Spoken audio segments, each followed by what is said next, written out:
Welcome to the Irishman, Englishman and Scotsman Football Podcast.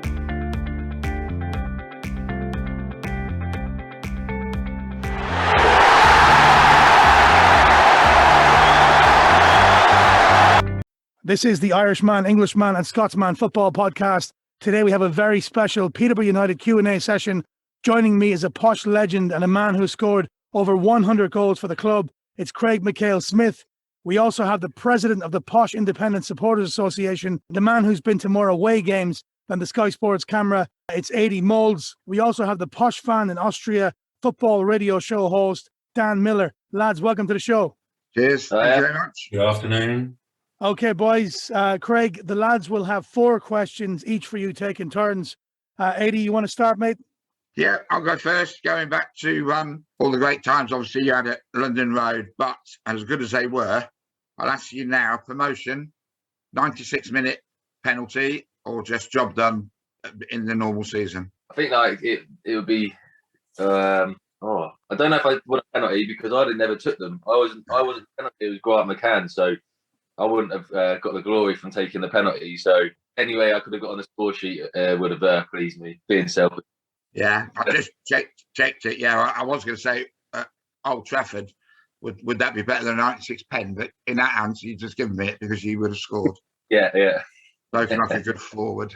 Got a few questions from Twitter. Some lads from Twitter. I've got George Simon at George Simon 15. Now we can talk of all your glory days. George asks, the worst goal you've ever scored. We're talking the scrappiest goal that you can remember. Something you probably want to forget. Just in general in my career. Yeah. Scrappiest goal. Is there anything that stands out? You're probably like, pure luck or a fluke, a rebound or deflection or something. Or... I scored one at Donny for Brighton, and the ball was crossed in. I went a side foot in the net. I hit it off my shin pad. The keeper dived for my original shot, went the wrong way, and then the ball dropped on the line, and I tapped it in. That was an ideal one. And then recently for Bedford, a cross came in. The defender smashed it against me, and it went in the back of the net. So, but as a forward, I'd take any goal, a 1-yarder or a 30-yarder. They all count the same. So I'm not too embarrassed, however they go in. Sometimes they all I haven't count, scored. Stan, they all count. They do. You try and claim him when you don't touch him anyway. So it's. Yeah, my question was a bit about the Holy Trinity. It's called that for obvious reasons of all your brilliant play on the pitch, but also, and I saw it as much as anybody, if not more than most, the fact that socially the three of you were very close. Can you sort of attribute that to anything? Was it the non-league link or just being relatively new boys together? I think obviously the non-league link helped because we played together a little bit and played against each other. But I think at that period in time, Peterborough were very much at the forefront of bringing lads out of non-league. I think the first season we all came together, there was probably 10 or 11 of us that they brought out of non-league, like young lads trying to make their way in the game. And at that time, we kind of lived on 2 estates. So it was kind of like half of the boys lived on one estate, half of the others lived on the other one. So we'd spend so much time with each other, kind of like on the pitch, but then we'd go back to each other's house afterwards and we'd cook dinner and we'd have like competition that we'd do the washing up and we'd go to cinema, which we'd literally be in each other's pockets 24/7. And I think it just kind of grew a great friendship between everyone, and we all wanted each other to do well. It was the same as you rightly said earlier. On a night out, it wasn't just 1 or 2 of us; it was 7, 8, 9, 10 of us. We partied hard as a team, and we worked extremely hard on the pitch as well. We never allowed kind of Fergie allowing us that time to go and enjoy ourselves. We never let him down, like on the training pitch or on the pitch. All right, still here. Actually, I just come up with another question. I know, obviously, working under Darren Ferguson was probably a big selling point for you, obviously, because of his dad and that. Did you ever get to meet Alex Ferguson? Yeah, we met him once. We went to a Champions League match at Old Trafford. We got to go in his office and just have a quick chat with him and just having a laugh and a joke and that. And yeah, it was good to be around him. A couple of times we got to train at Carrington as well, and he'd come and watch the sessions and just see how we're getting on. Obviously, he took a lot of kind of looking at watching what Darren done and seeing how he was getting on. So yeah, it was great. It was great just to be in his presence for a little bit. It was a shame because that game we went, I think Ronaldo was playing. We got to the 80th minute. We decided to leave so he could get back, and he ended up scoring about 5 minutes later. So he missed his goal and all the jubilation of them winning. But obviously to have Fergie and kind of the relationship and the link he has with his dad and that club at the time, we were very, very fortunate to have that insight into Sir Alex and obviously to use their training facilities. Yeah, I just wondered, while you were at Posh, which was a long spell for a professional career, can you think of any players that you thought were going to make it a lot higher than what they did? And conversely, any players that got into pro football, apart from Ashley Neal, who you thought, how the bloody hell has he got into the game? Not really. The only person I was really thought had a lot more in him was Charlie Lee, and we've spoken to him over the years, and he had very so much ability. He was kind of, him and Lee Tomlin were very similar players. I felt he probably done what Tomo's done and had a career like Tomo. I feel he let himself down a little bit maybe with his attitude, but he was one that I felt like could have definitely gone on and played a lot higher. The other side of it, there's not anyone I've looked at and gone, wow, how did you get there? There's no one that's come through the kind of the squads or the teams that I ever felt that. There was never like, if anyone does well, it's great. It's great to see when players do shock you. Then you think, wow, they're like, how did that happen? It's great. It just shows obviously they've had a great mentality. They've not allowed someone's opinion to dictate where they should be going. I just have a couple of questions for you lads. The George Boyd story, can you just reflect on it again and let me know exactly what happened, either Dan or Adi, about his eyesight? Oh yeah, it was he got he was itching for a move a little bit. He'd had a couple of great seasons. Nobody would have begrudged him a big move, but instead he spoke to Forest, who just began their downward spiral, which they're still in really. Anyway, they took him there, and I think somebody might be able to expand on it, but I think what happened is the conversation with him was only one that was known about by the manager and the coaching staff. And then when the chief exec found out about it, he said, "No, you've got to cancel it." And they sort of said, "Well, we've gone too far. You know, we're right in it. We're virtually ready to sign." They said, "Oh, we'll just make an excuse up." Because Posh did, you know what Darrow would be like with that. He got hold of he was outside Specsavers the next morning, 5 o'clock, banging on the door. He was fuming so much, and he proved that not to be the case at all. So a lot of bad blood at the time, but you know, football, isn't it? Just got to carry on, and thank God Boyd did, really. The next one's for you, Craig, before we crack on with Dan. So you obviously have a relationship with George Boyd. Did he ever tell you his side of the story with that, or how did he feel about that whole eyesight thing?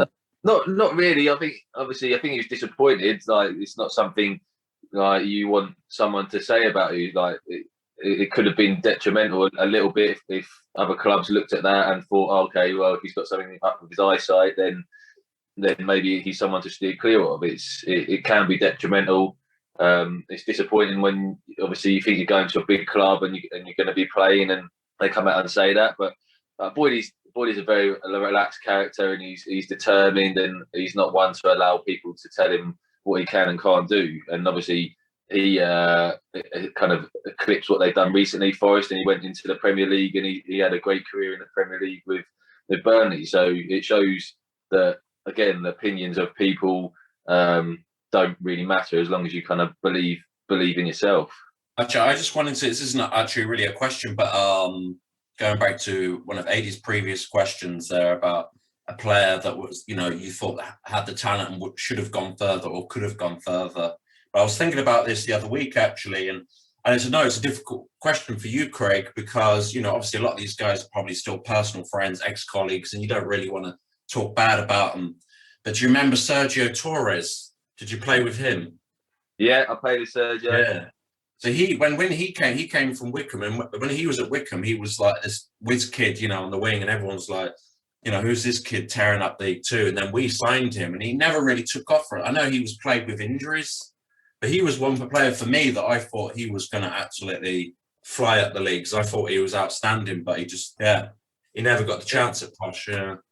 It's difficult to say, like, when you sign for a club, obviously you're doing really well somewhere else, and you come in, there is an expectation. People expect you to kind of be straight away. Sometimes it's maybe stuff that's happening in the background. Obviously, if the manager doesn't fancy you, it kind of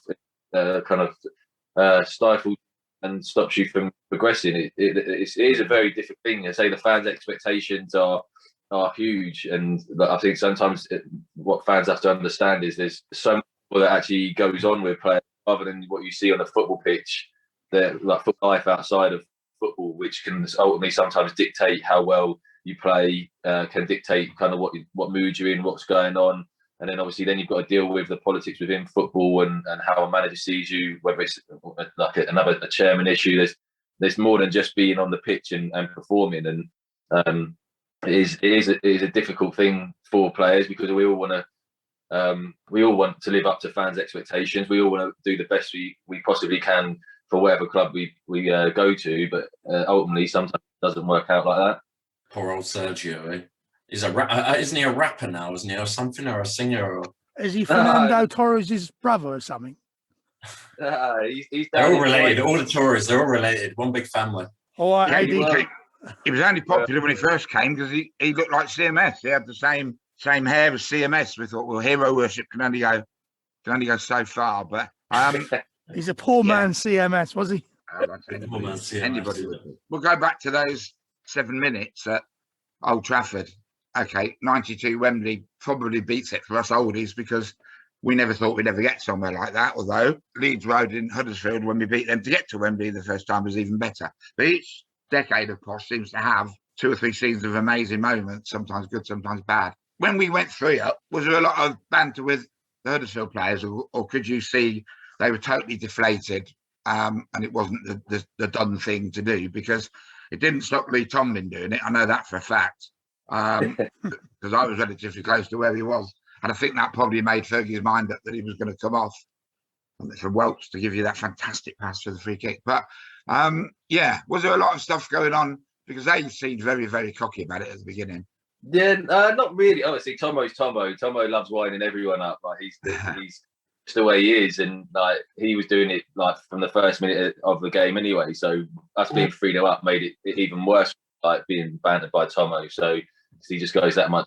But yeah, once he went to 3-0, there wasn't really much bantering. I think it's just the excitement. Like we knew we were kind of there, and we were just enjoying the occasion, trying to take it all in, because it's not an opportunity, like timely opportunity to get to like be 3-0 up in a playoff final with kind of 5 or so minutes to go, and kind of enjoy the noise of the crowd and like that side of it. So and I think we were quite a good team. I think we were still trying to score. I think we were just, that's the way we was at that time. We'd score 1, we'd want to score 5, and I think we were still trying to push to get more towards the end. So other than Tomo, there wasn't really much said. I think you say they knew. I think they were beaten. They were very deflated, and I think we just wanted to get to the full-time whistle and celebrate as quick as possible.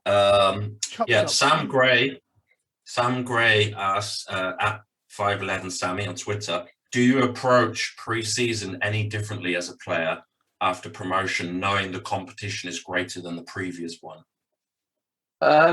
Yeah, I think so. I think like you've got to kind of look at the opportunity you're up against, the players you're up against. You're going into a more difficult division, so I think you've got to improve. You've got to look at to change things that maybe worked in the previous league. You might have to change them and work harder, or look at different ways of achieving what you want to achieve in the league above.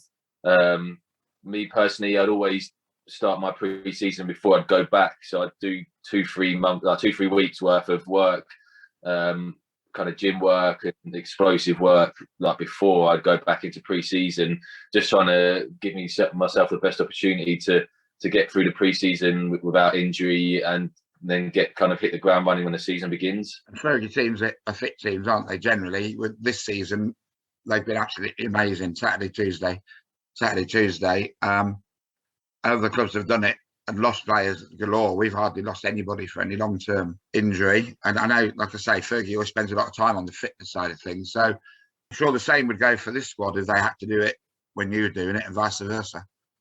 Yeah, definitely. Like, I think Fergie was brilliant with the pre-seasons. He never really ran us. It was a lot of ball work. It was lots of like little competition games. We'd play little 5-0s and we'd probably do straight into keep balls, and then there'd be maybe a little bit of running around that. So he knows how to set these up. And ultimately, the most important thing for a squad and a manager is to have as many players fit as possible consistently throughout the season. And I think sometimes that gets you over the line where other teams still know how to plan well. And obviously to bring some signings in throughout the summer as well to add to the squad, and hopefully they can hold their own in that division. Yeah, got a quick one from Old Posh Shirts at Old Posh Shirts on Twitter. Out of all the clubs you could have joined, why on earth did you choose Brighton? Do you regret your decision? No, I don't regret it. I know obviously at the time there was Leicester and West Ham were involved as well, and I did go and speak to them. I think West Ham's manager was Sam Allardyce, and I think Leicester was Sven. But it was just how they made me feel, really. I'm a very emotional person. I rely on my emotions, and I go a lot with my emotions. And when I met Sam Allardyce and Sven, there was just a kind of real disconnect, a real kind of, they weren't really that excited I was there. And like, obviously they're massive clubs, and they were kind of saying that the club should sell itself to you. But again, I'm an emotional person. I want someone to appreciate what I've done to get there, and kind of explain to me what they want from me, what the process is. And there was none of that. Whereas with Brighton, Gus spent 3 hours with me. He talked to everything about where the club was going, what he wanted from me, who he was bringing in, how they were going to play, what they were going to do. And obviously you could see the infrastructure being built. You could see that they were a Premiership like club in waiting. I don't regret the decision. It was the one I felt that was the right one for me at the time. Sadly, it didn't quite work out for me, and that's life. You make your decisions and you live by them. Obviously, West Ham and Leicester ended up in the Premier League, and then a few years later, Brighton ended up in the Premier League. So I knew they'd get there, but it just obviously wasn't meant for me. But I had a fantastic time. I loved being there, and I don't regret the decision I made. Just touching on that there, Craig, when a player is making a move, and let's say, for example, the likes of Leicester or West Ham and, Sam Allardyce and Sven, like these clubs might offer you a little bit more money, but if you felt more welcome at another club, a coach obviously invested in you and told you exactly what he wanted, would that sway your decision over money? It depends, like what you're looking for, really. For me, it was progression in the game and someone to take my game to the next level. And obviously, Gus was a fantastic player in his time as a player, so I felt he had great experience. He kind of literally went through, like I say, 3 hours of just talking about what he wanted from me and how we could help and all these different things. And I just felt that was the right place to be. I felt welcomed. I felt wanted to be there. Maybe if I was a different character, I would have taken the challenge on and gone to West Ham and Leicester and done it differently. As I said, I'm an emotional person, and sometimes I feel like my best football happens where I'm wanted, and that was where I was wanted. So that's the reason I made that decision. I think the first 2 seasons it started off okay, and I was doing all right, and then I ruptured my Achilles, which probably put a halt on my Brighton career and definitely my football career as well. So again, you can only make the decision you feel right with, and you've got to live with the consequences whichever way that goes. And for me, it was sadly it didn't end up with me playing in the Premier League, but as I say, I stand by the decision I made, and I learned from that, and I move on. Yeah, I'm just trying to think, Craig. Did you ever play against us with Brighton? Beg your pardon. Yeah, a couple of times. I thought you did, and I remember Brighton fans saying to me he'd never seen a player run so hard, effort for the team, and saying very much you said it didn't quite go to plan. Everybody knows this. If you're a fan, you respect the players who put it in. Let's face it, because you would if you were there. But he was saying, not many do, and there's a lad there that deserves everything he gets. And I know you got a really good reception in the ground from their Posh fans as well. I knew you had. I just thought I'd double check. But I remember you getting a brilliant reception from the fans as well. And then at 9 o'clock kickoff, it was time to boo him every time he touched it. Yeah, I mean, actually, you know, like I live in Austria now, and I when you came back on loan, I actually flew back from Austria just to see you and Aaron play together again. It was against Bristol City. It was an awful match because I think we lost 3-0 or 3-1, and poor old Cozy Inclay was just getting destroyed by everything was going his way, and it was you know, Mark Little was playing as well. But yeah, I was really fond of that when you guys. I didn't care what happened really. I just wanted to see you guys play again, because I think anything when you retire, I don't think there's any fan from all the clubs that you've been at. Your legacy will always be, you know, a guy that always gave it his best. You know, you always ran your socks off, chased every ball, covered every yard, and I think that's something to be. If I was a player, that's something that I'd be proud of, because, you know, there's many other players that we could say the complete opposite about, but we won't get into that anyway. James Marriott at JWM6 asks, outside of McLean, who was your favourite striker at Posh to play with? Wow, favourite striker. I don't know if you class like Tomo as a striker. It's more he was just in behind the forwards. Like when playing with Tomo, because he was so good on the ball, like, and he could pick a pass. He could just he could find me where if I made a run, I knew Tomo would find me. I didn't have to shout to him.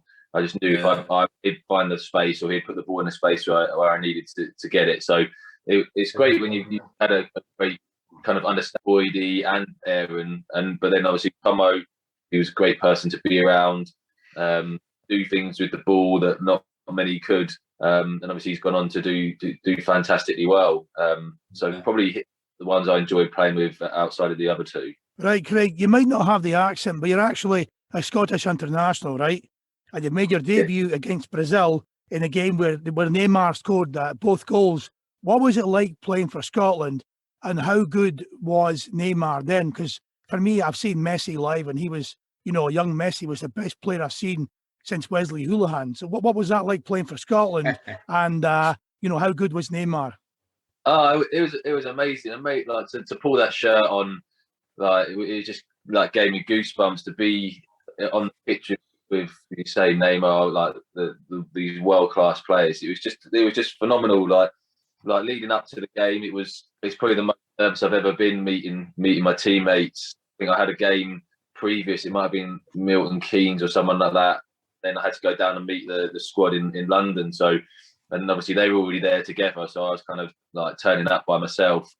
So walking into the hotel and seeing kind of all these players you've watched in the Premier League, and then you meet the manager and stuff. It was just like I felt sick. I was so nervous and so excited at the same time. So then to obviously go to the Emirates and play the game again, travelling to the game, it was just I was again nervous going to the game, just being in such an atmosphere, being around these players at like international level. It was just mind blowing. So I had my eyes closed travelling to the game, and I had to force myself to open them to see the scenes that were going on outside, and not miss, just in case this is the only time I ever played for Scotland, not miss like what it'd be like out there, and to see all the Tartan army and all the Brazilian like flags. There was thousands of people lying in the streets, the noise, the drums. It was just I was just absolutely blown away to be involved, and then to get 5 minutes was just amazing. My family was there. My nan, who I kind of qualified to play for Scotland, she was there, so she got to see me to step on the pitch with a Scotland shirt on, which was an incredible feeling. And then to watch Neymar, to watch like players who are right at the top of the game, and try and learn from him was fantastic. I think he was 18 or 19 at the time, and he absolutely run the show. It was great. It was great to be part of. Craig, the best player you've played with and the best you've played against? Oh, best I've played with. So hard because there's been so many good ones. I said like Lee Tomlin, Boydie. There was a guy at Brighton called Vicente. He was out of this world. Never saw him fully fit. I think he was only ever 7% fit. And he used to play for Valencia. I think Real Madrid tried to sign him for like 34 million at one stage. Playing alongside him and watching him in training was just like phenomenal. You could see like like how Iniesta plays and how they shield the ball. Like he was that good, left foot, right foot. He was one of the best players I played with that never really got to 100% fit. So I'd probably say he was right up there. I learned a lot from him. Like as I said, like how the Spanish play and why they're so good. And the best you played against, obviously Neymar. Neymar, I say I'm very lucky. You played against Spain, didn't you? Yeah, the two teams I played, Spain and Brazil, we're both amazing. Like I say, Neymar, like Lucio, and then obviously the Spanish team had the likes of Ramos and PK and Busquets. It's just I couldn't say like there's out of those two teams I couldn't pick one exact player because it was just amazing. They were all just phenomenal, as I said. Like to watch players at that level. And obviously they play at that level consistently. It was just phenomenal to be on the pitch and like be in awe of them. Right, lads, we got a few minutes left. The last question is for all of you. You can take your turns. Peterborough United are back in the Championship. How will they do next season? 80. Well, as ever for a small club, smaller club than most of them, it's going to be about the signings you can bring in and the players you can keep. If I looked at that squad now, you'd probably let 8 or 9 go, and then you'd have to replace them. And what you replace them with is somebody who's happy to be cover initially, because we've got a good first 11. So if the big boys from the first 11 move, then we will bring in some good signings, because rest assured these owners will put the money in their pocket and have done all through the lockdowns and everything else that's gone on. That we've survived quite not easily. It's been a struggle, but the players have gone all right and they've looked after the staff as far as I'm aware. In brief answer, which you don't normally get from me, how many go down out of that? There's 3, isn't it? 3 at the Championship. Yeah. Yeah, 3. Well, fourth and bottom will do me, but I actually think we'll be just below mid-table. I think we'll be okay. Yeah, to keep it brief, as AJ was saying, I think, there's some players that, unfortunately, we need to get rid of a few players. But this week we've done some good business, keeping some of our key players. And, yeah, I think virtually this time around, I think we're gonna have a good run. I think I don't care if we finish one spot outside the relegation. I don't care. That's fine with me.